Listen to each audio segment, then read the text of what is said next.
We're all used to forecasts based on interest rates, earnings reports, all that stuff. But what if the key to understanding 2026 wasn't in a spreadsheet, but, well, written in the stars? Today, we're going to unpack a pretty fascinating financial astrology forecast and explore what the planets might have to say about the markets.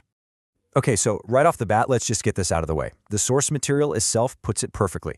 This is not about taking anything as gospel at all. It's about looking at a totally different framework, a new lens for thinking about market psychology and timing. It's just interesting food for thought. So, with that in mind, let's see what's on the menu. What we're going to do here is dig into what this specific astrological analysis is pointing to for 2026. We're going to look at the main ideas, the big themes for the year, and maybe most importantly, the key dates it puts on the calendar. All right, before we can even get to the forecast, we kind of have to learn the language. In this system, different planets act as symbols for different forces in the market. You can think of them as the key players on the field, and each one has a very specific job to do. So let's meet the main cast for 2026. First up, you've got Saturn. Saturn is basically the market's strict CEO, the auditor, the one who comes in and says, "That's a nice story, but show me the numbers." It represents structure, discipline, and the hard limits of the real world. Saturn is the force that punishes hype and demands actual, tangible results. And then, on the complete opposite end of the spectrum, you have Neptune. This is the dream weaver. It's all about the big, inspiring stories, the collective vision, the hype that can send markets soaring. But the flip side of that is confusion and delusion. Things like market bubbles that are running on nothing but fumes and a good story. Next, we have Uranus, and its role is right there in the name, the Great Disruptor. This is all about sudden shocks, technological revolutions, and just lightning-fast change.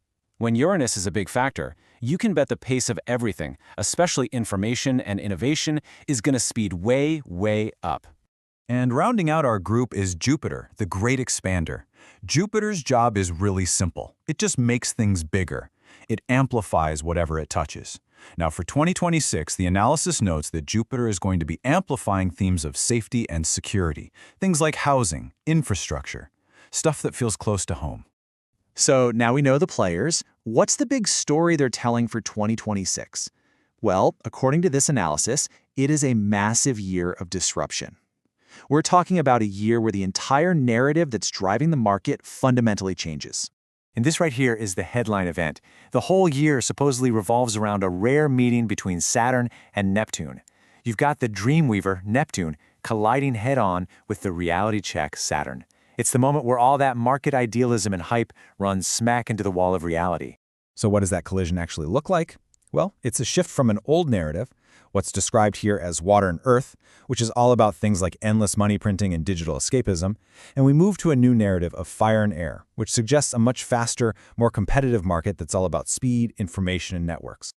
Okay, it's one thing to talk about a big theme, but when does all this stuff actually happen? The analysis doesn't just leave it vague, it actually breaks the year down and points to specific turning points, creating a sort of risk map for the year. And what really makes 2026 stand out in this model is just how packed the first half of the year is. I mean, look at this. Within just a few months, all 4 of our major players make a big move. It's this rapid-fire succession of changes, boom, boom, boom, that points to a year with some serious shakeups and leadership changes in the market. So the source then bundles all this activity into 3 key volatility windows. Now, this isn't about predicting a crash on a specific day. Think of it more like a heads-up. These are periods where the probability of big swings, trend reversals, and important news is just a lot higher than normal. The first quarter gets the name the rewrite. Why? Well, with both Saturn and Neptune, the reality check and the Dreamweaver, moving into a really action-oriented part of the zodiac, the market is expected to aggressively reevaluate everything. This is where hype gets put to the test, and the spotlight moves to companies with real earnings and solid business models. In Q2, things really speed up. Uranus, the disruptor, moves into Gemini, which is all about information and networks. So this points to a huge acceleration in tech themes. Think AI, cybersecurity. But, and this is a big but, it also creates what's called story risk. It means the narratives driving the market can appear and then just poof, disappear way faster than anyone's used to. Then in Q3, the focus pivots again. Jupiter, the expander, moves into Cancer, a sign associated with home and security. So this is expected to boost the real economy stuff: housing, infrastructure, food security. And you'll want to circle mid-August on your calendar because a major solar eclipse then is flagged as a potential peak in volatility for the whole year. A really key time for risk management. And finally, the year wraps up with the valuation debate. This is kind of where the bill comes due. A cycle called a Venus retrograde is said to trigger a huge reassessment of value. The market's focus could shift to things like credit risk and whether the year's big winners are really worth their price tags, which might cause a big rotation into sectors that got left behind. So if we pull this all together, this table does a great job of laying out where the opportunities might be. Uranus in Gemini is good for tech, but the catch is that Saturn is demanding those companies actually make money. The emphasis on Aries points to defense, but that can get crowded and swing wildly on headlines. Jupiter in Cancer helps housing, but that's going to depend a lot on what happens with interest rates. So you see the pattern. There are themes, but every single one has a big but attached.